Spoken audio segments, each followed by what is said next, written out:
अज्ञानतिमिरान्धस्य ज्ञानाञ्जनशलाकया चक्षुरुन्मीलितं येन तस्मै श्रीगुरवे नमः। श्रीचैतन्यमनोभीष्टं स्थापितं येन भूतले स्वयं रूपः कदा मह्यं ददाति स्वपदान्तिकं। वन्देऽहं श्रीगुरो श्रीयुतपदकमलं श्रीगुरून् वैष्णवांश्च श्रीरूपं साग्रजातं सहगण रघुनाथान्वितं तं सजीवं साद्वैतं सावधूतं परिजनसहितं कृष्णचैतन्यदेवं श्रीराधाकृष्णपादान् सहगण ललिता श्रीविशाखान्विताश्च। जय श्री कृष्ण चैतन्य प्रभु नित्यानंद श्री अद्वैत गदाधर शिवासादि गौर भक्तवृंद। हरे कृष्ण कृष्ण कृष्ण हरे हरे, हरे राम राम राम हरे हरे। शील प्रभुपाद की जय, गुरु महाराज की जय, अनंत कोटि वैष्णव वृंद की जय। चैतन्य चरितामृत आदि लीला चौथा अध्याय और 207वां नंबर श्लोक। सालोक्य शास्त्री सारूप्य सामीप्य एकत्वम् अपि उत दीयमानं न गृह्णन्ति विना मत्सेवनं जना। शील प्रभुपाद के द्वारा ट्रांसलेशन। प्रभुपाद की जय। मेरे भक्त मेरी सेवा को छोड़कर सालोक्य, साष्टी, सारूप्य, सामीप्य अथवा मेरे साथ तादात्म्य को तब भी स्वीकार नहीं करते यदि उन्हें मैं ये मुक्तियाँ दे दूँ। ये 3 श्लोक 205 से 207 श्रीमद् भागवतम से 3 स्कंद से लिया गया है। 29वां अध्याय 11 से 13 तक का श्लोक, यानी 207 भी, 6 भी और 5 में तीन जो श्लोक संस्कृत के हैं ये सब श्रीमद् भागवतम से लिया गया है, जिसमें बता रहे हैं कि सबसे पहला श्लोक जो था उसमें ये था कि जिस प्रकार गंगा नदी का स्वर्गिक जल समुद्र में तेजी से आके बहता है, बहुत तेज गंगा माता चलती हैं और सीधे समुद्र जाके मिल जाती हैं, उसी प्रकार भगवान के जो भक्त होते हैं वो उनका मन भगवान तक चला आता है तेजी से दौड़ते हुए, जब वो भगवान का गुणगान सुनते हैं। और प्रेमा भक्ति के ये लक्षण हैं कि ये अहेतुकी होती है, इसके पीछे भक्त का अपना कोई स्वार्थ नहीं होता, मकसद नहीं होता, कोई अपना लाभ नहीं होता। इसमें मुक्ति भी चली आती है। जैसे कि हमको धन नहीं चाहिए, हमको कोई व्यक्ति नहीं चाहिए, हमको नौकरी चाकरी शादी ब्याह नहीं चाहिए, ये सब तो छोड़िए, स्वर्ग भी नहीं चाहिए, कुछ भी नहीं चाहिए, गोलोक धाम तो चाहिए, वैकुंठ धाम तो चाहिए, नहीं, शुद्ध भक्त को वो भी नहीं चाहिए।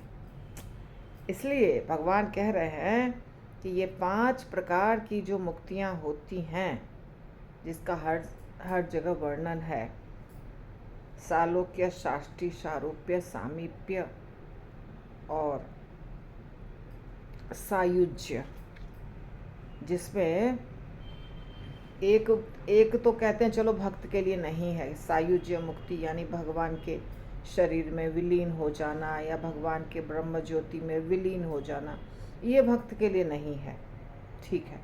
बाकी तो सब भक्त के लिए है। सालोक्य, साष्टी, सामीप्य, सारूप्य, ये जो 4 मुक्ति है वो कैसा है, धाम के अंदर जाते हैं भक्त वैकुंठ धाम, गोलोक धाम इत्यादि के अंदर जाते हैं, और या तो फिर भगवान के जैसा दिखते हैं, या भगवान के जैसा ऐश्वर्य प्राप्त होता है, या भगवान के नज़दीक रहकर सेवा करते हैं। इस प्रकार की मुक्ति है। तो ये तो सबको चाहिए, पर भगवान कह रहे हैं भक्त को ये भी नहीं चाहिए, पांचों में से कोई मुक्ति नहीं चाहिए भक्त को। फिर क्या चाहिए, अगले श्लोक को देखते हैं। मत सेवया प्रतीतम ते, मत सेवया प्रतीतम ते सालोक्यादि चतुष्टयम् निच्छन्ति सेवया पूर्णा कुतो अन्यत् काल विप्लुतम।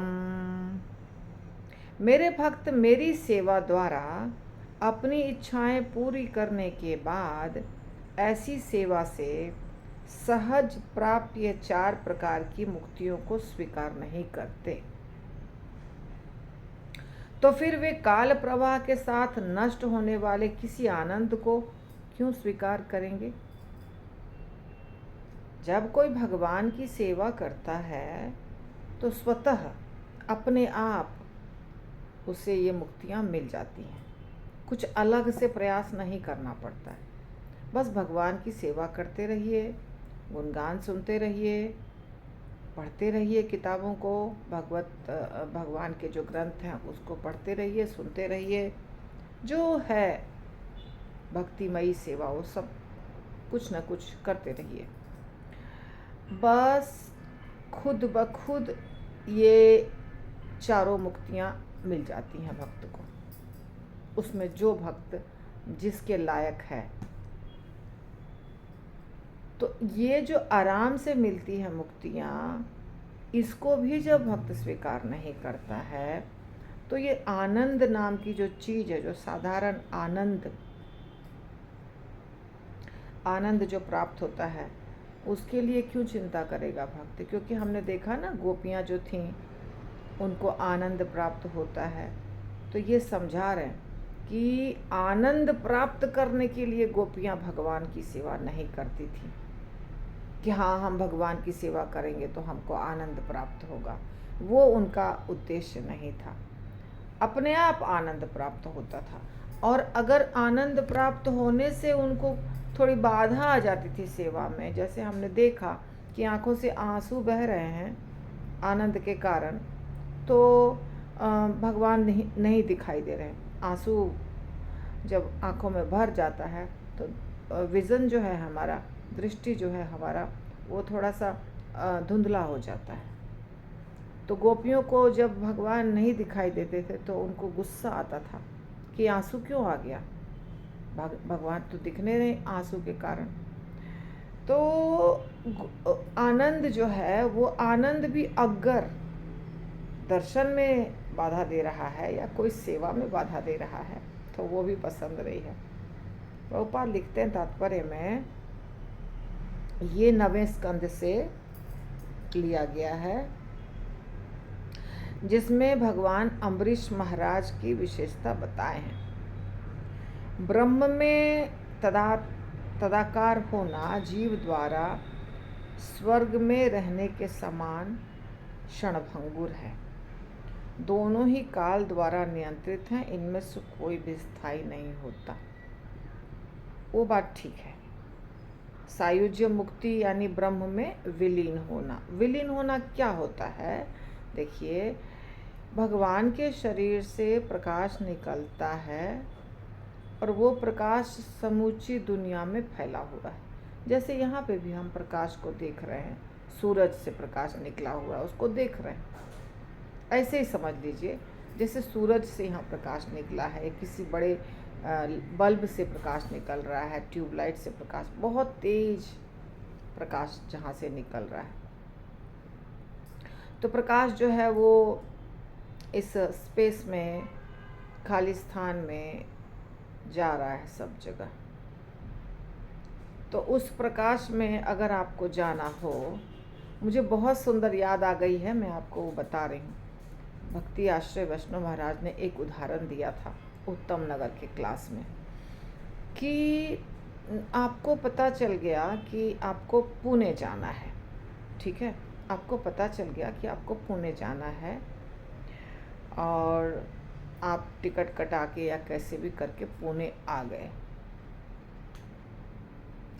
पुणे में आपके पास किसी भी व्यक्ति का एड्रेस नहीं है। अब पुणे में हज़ारों घर हैं, पर एक भी व्यक्ति ने आपको अपना पता नहीं दिया है और आपको किसी से पहचान ही नहीं है। आप किसी भी घर में किसी भी व्यक्ति को नहीं जानते हैं, लेकिन आपको ये बताया गया था कहीं से, जहाँ भी आप थे वहाँ पे, कि आपको पुणे जाना चाहिए, पुणे में बहुत आनंद है। तो आप पुणे आ गए, पुणे उतर गए, आप रेलवे स्टेशन में, एयरपोर्ट पे, कहीं भी आप पुणे में प्रवेश कर गए।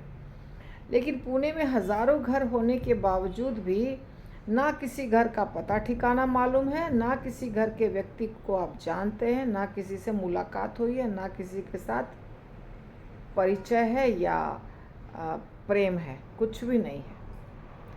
तो आप सड़क पर कब तक घूमेंगे? थक जाएंगे, रात होगी, दिन होगी, आप 2, 4, 10 दिन कब तक रहेंगे? आपको वापस जाना पड़ेगा जहाँ से आए थे वहाँ। और रोड पे कितना आनंद मिलेगा? नहीं मिलेगा ना। तो इसी प्रकार भगवत धाम में, यानी आध्यात्मिक जगत में पहुँच गए, पर आध्यात्मिक जगत में अनेकों वैकुंठ लोक हैं। किसी वैकुंठ लोक से परिचय नहीं है आपका, किसी वैकुंठ लोक से परिचय नहीं है। ना आप राम भगवान के लोक को जानते हैं, ना कृष्ण भगवान के लोक को जानते हैं, ना नरसिंह भगवान के लोक को जानते हैं, किसी विष्णु के रूप को नहीं आप जानते हैं कि वो उस लोक में रहते हैं, वहाँ पे उनका घर है, धाम है, लक्ष्मी जी हैं, या वहाँ पे बहुत सारे रहने वाले, कुछ नहीं जानता है वो व्यक्ति। लेकिन आध्यात्मिक जगत में प्रवेश कर गया है, क्योंकि उसको पता है कि भौतिक जगत में बहुत क्लेश है, आध्यात्मिक जगत में क्लेश नहीं है, इसलिए आध्यात्मिक जगत में वो प्रवेश कर गया है। अब जब वो कोई भी वैकुंठ का जैसे यहाँ पे अगर अजनबी के लिए तो कोई अपने घर का दरवाज़ा नहीं खोलेगा, तुम आ जाओ मेरे घर पे रहो, ऐसा कोई नहीं करेगा। इसी प्रकार जो व्यक्ति जाता है आध्यात्मिक जगत, परंतु किसी भी वैकुंठ लोक से उसका परिचय नहीं है, ना किसी को जानता है, ना पहचानता है, ना किसी के साथ कभी लेन देन हुआ है, तो उसको एक दिन आना पड़ेगा। जैसे पुणे शहर में आने वाले व्यक्ति को एक दिन वापस जाना पड़ेगा, क्योंकि पुणे में किसी को नहीं जानता है वो। यही स्थिति होती है, इसी को कहते हैं सायुज्य मुक्ति। सायुज्य मुक्ति का मतलब है आध्यात्मिक जगत में तो प्रवेश कर गया, परंतु सिर्फ खाली जो स्थान है जहाँ पे लाइट है, सिर्फ लाइट है, जैसे यहाँ लाइट है, यहाँ भी अभी दिन है तो दिन में प्रकाश है, वैसे प्रकाश रहता है, बहुत तेज रहता है। तो क्या करेगा वो प्रकाश में? कब तक रहेगा? उसको लौटना पड़ेगा, क्योंकि जितने भी वैकुंठ लोक हैं, किसी भी वैकुंठ लोक में जाने का कोई रास्ता नहीं है उसके पास, नहीं प्रवेश कर सकता है। तो इसीलिए ये तो कहानी ख़त्म हो गई सायुज्य मुक्ति की। और स्वर्ग लोक जो है वहाँ तो जाता है व्यक्ति, कुछ समय रहता है, और बाद में उसका जब जो पैसा उसके पास था स्वर्ग लोक में रहने के लिए, जो पैसा लगता है, वो पुण्य कार्य होते हैं। स्वर्ग में प्रवेश करना और स्वर्ग में रहना, उसके लिए बहुत सारे पुण्य कार्य को संचित रखा जाता है, यानी संचित पुण्य कार्य होने चाहिए। तो संचित पुण्य कार्य थे तो वो रहा, अब उसके बाद समाप्त हो गया। अब उसको क्या करना पड़ेगा? लौटना पड़ेगा। तो दोनों जगह से लौटना पड़ेगा। हो गया।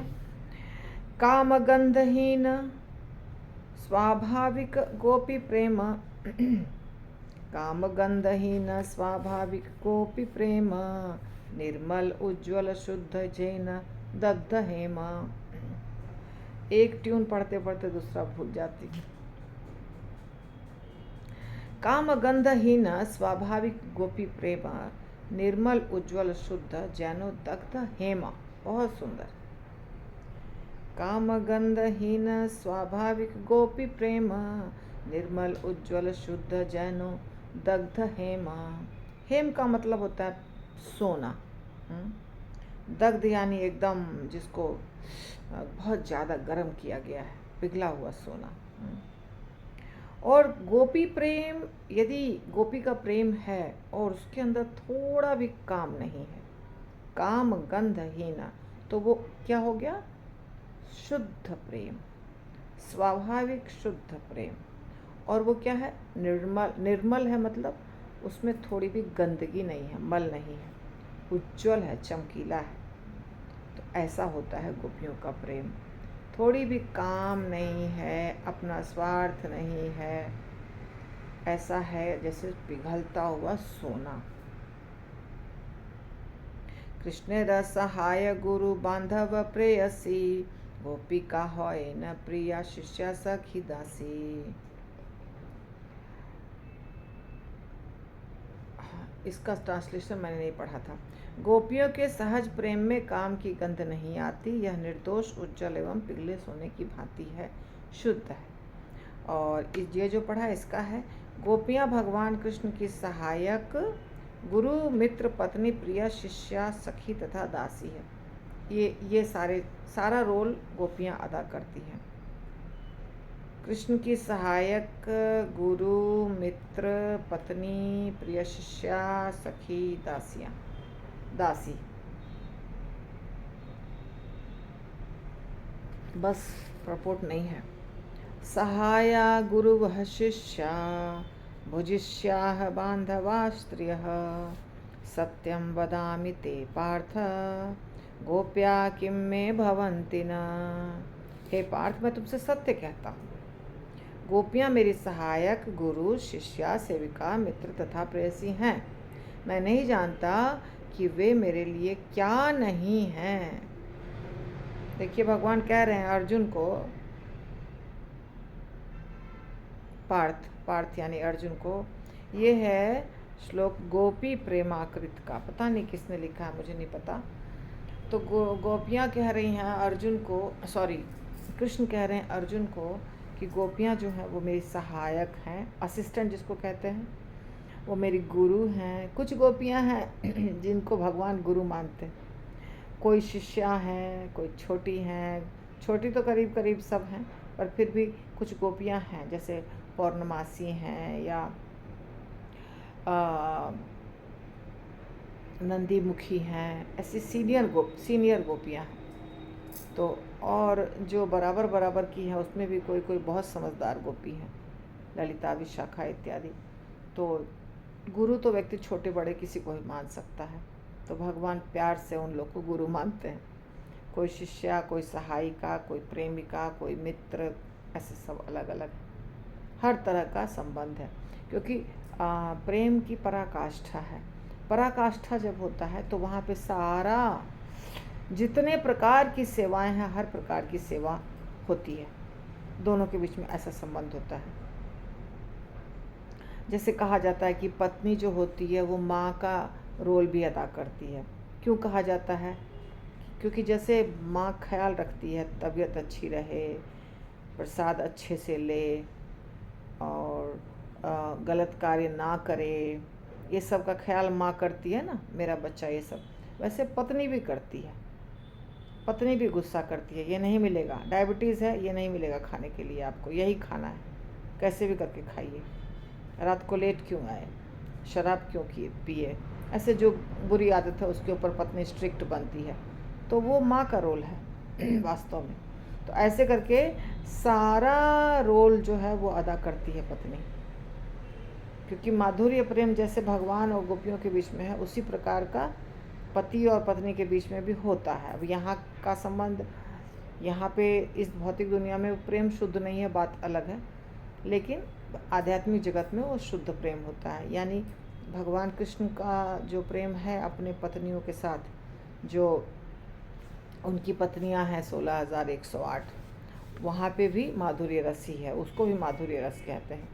तो गोपियाँ भी जो है ना, वो भी उसी तरह से अलग अलग रोल निभाती हैं। गोपिका जानेन कृष्णेर मौनेर वांछित, प्रेम सेवा परिपाटी इष्ट समीहित। गोपियाँ कृष्ण की इच्छाओं को जानती हैं और वे यह भी जानती हैं कि उनके सुख के लिए किस प्रकार पूर्ण प्रेम भक्ति करनी चाहिए। वे अपने प्रियतम की तुष्टि के लिए उनकी दक्षता पूर्वक सेवा करती हैं। तो बहुत प्यार से गोपियाँ सेवा करती हैं भगवान की, जिससे भगवान अच्छे से प्रसन्न रहें। स्किलफुली, दक्षतापूर्ण सेवा करती है। मन महात्म्यम मत्सपर्याम मच्छ्रद्धाम मनोगतम। ऐसे यहाँ पे संधि के कारण श्रद्धा लिख रहा है, ये श्रद्धा है, ठीक है। मन महात्म्यम मत्सपर्याम मच्छ्रद्धाम मनोगतम जानन्ति गोपिकाः पार्थ नान्ये जानन्ति तत्वतः। कितना सुंदर बात भगवान कह रहे हैं। भगवान कह रहे हैं, ये आदि पुराण से आया है, हे पार्थ, गोपियाँ मेरी महानता, मेरी प्रेमा भक्ति, मेरे सम्मान तथा मेरे मनोभाव को जानती हैं। वस्तुतः अन्य कोई इन्हें जान भी नहीं सकता। गोपियों को छोड़ करके कोई नहीं इन चीज़ों को जान सकता है। या तो शायद भगवान कह रहे हैं कि गोपियों को कोई नहीं जान सकता, क्योंकि यहाँ पे मीनिंग तो ये न अन्य उस तत्व को कोई नहीं, न अन्य जानन्ति तत्वतः, यानी ठीक से कोई इनको नहीं जान सकता। यहाँ शब्दार्थ नहीं है मेरे बुक में, सीधे अनुवाद है। तो कह रहे हैं कि गोपियाँ सब कुछ जानती हैं, भगवान की महानता, भगवान की प्रेमा भक्ति, भगवान को सम्मान कैसे देना है, भगवान का भाव कैसा है, ये सब कुछ गोपियाँ जानती हैं और अन्य कोई इन्हें जान भी नहीं सकता। तो गोपियों को छोड़ के और कोई नहीं जान सकता भगवान के इतना क्लोज हर चीज़ को, बाकी लोग नहीं जान सकते। तो ये कहाँ से आया है? आदि पुराण से आया है। इसको भी भगवान ने अर्जुन को ही कहा है, जिसे भगवान ने अर्जुन को कहा है, सेई गोपी गण मध्य उत्तमा राधिका, रूपे गुणे सौभाग्य प्रेम सर्वाधिका। और उन गोपियों में श्रीमती राधा रानी सर्वोपरि हैं। वे सौंदर्य में, सद्गुण में, सौभाग्य में, प्रेम में सबसे बढ़कर है। तो सारी गोपियाँ इम्पोर्टेंट हैं, पर उन गोपियों में भी सबसे ज़्यादा महत्वपूर्ण कौन है? राधा रानी। तो बहुत आनंद वाला सब चल रहा है, पर रोकना तो पड़ेगा यहाँ पे। श्रील प्रभुपाद की जय।